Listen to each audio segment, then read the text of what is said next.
Year end is approaching, and we're here to provide the tips and tricks you need to make it run smoothly.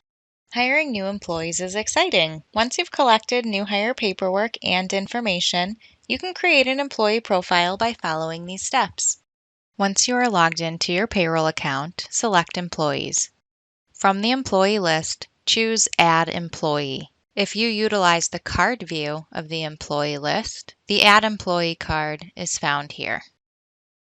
Select the employee type, W-2 or 1099 contractor.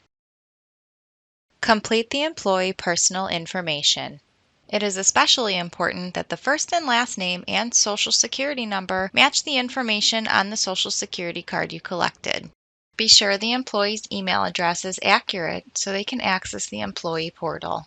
When you're finished, select Save and Continue.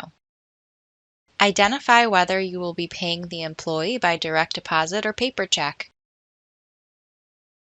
For direct deposit, enter employee banking information and then select Save and Continue.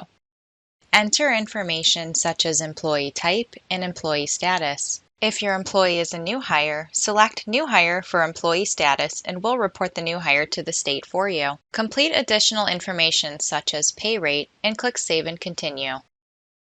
Select the appropriate version of Form W-4 and fill in the information accordingly. You can preview the information to ensure it matches the W-4 you have on file for your employee. Fill in any pertinent state tax information and click Save and Continue.